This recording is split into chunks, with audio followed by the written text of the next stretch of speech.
संविधानावर बोलणारे त्याचे आचरण मात्र करत नाहीत. राष्ट्रपतींच्या अपमानावर ते शांत आहेत, असा टोला भाजपा महाराष्ट्र महिला मोर्चा अध्यक्षा व आमदार चित्रा वाघ यांनी ठाण्यात बोलताना लगावला.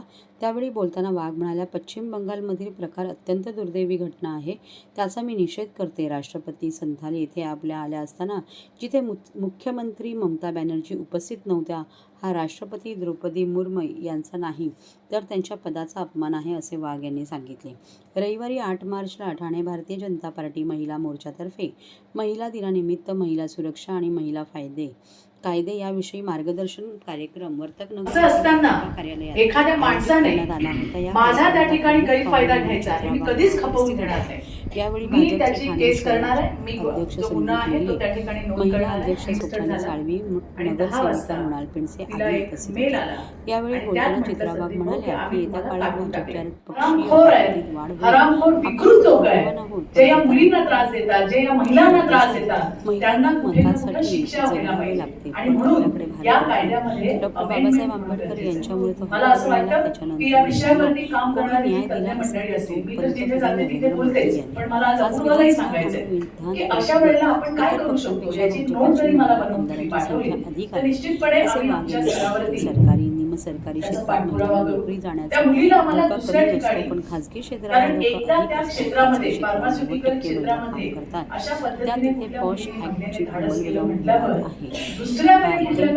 कायदा आहे सांगितले. आज पंचायत जगण्याचा प्रश्न होता. सुरू आहे. एकटी बाई होती, 7 वर्षाच्या मुलीचं पालन पोषण करायचं, तिचं शिक्षण करायचंय, महिलांचे खच्चीकरण केल्याचं ते महिलेच्या कामाला झाला, पण त्याच्या कुटुंबावर त्यांच्या वैयक्तिक आयुष्यावर घेऊ नका असे अशा विकृत मानसिकतेच्या छोट्या छोट्या गोष्टी असतील. जेव्हा अपूर्वा बोलेल तेव्हा फक्त तुम्ही लेक्चर म्हणून ऐकू नका. तुमच्या मनात वेगवेगळ्या परदेशामध्ये लोकांचे फेरीवाले जे आहेत त्या लोकांचा प्रश्न मोठा आलेला मला असं वाटतं की कोर्टाने दिलेल्या आदेशानुसार जे फेरीवाले आहेत त्यांना हटवण्याचं काम त्या ठिकाणी चालू झालेलं आहे. मुंबईमध्ये सुद्धा बांगलादेशी जे हॉकर्स आहेत त्यांना हटवायचं काम चालू झालं आहे. आमच्या मुंबईच्या महापौर ऋतू तावडे यांनी ती मोहीम हातामध्ये घेतली आहे. काही ठिकाणी तुम्ही बघितलं की कालच मी बातमी वाचली, कुठेतरी BMCच्या कर्मचाऱ्यांवरतीच या लोकांनी हल्ला केला. अशाही घटना या ठिकाणी होत आहेत.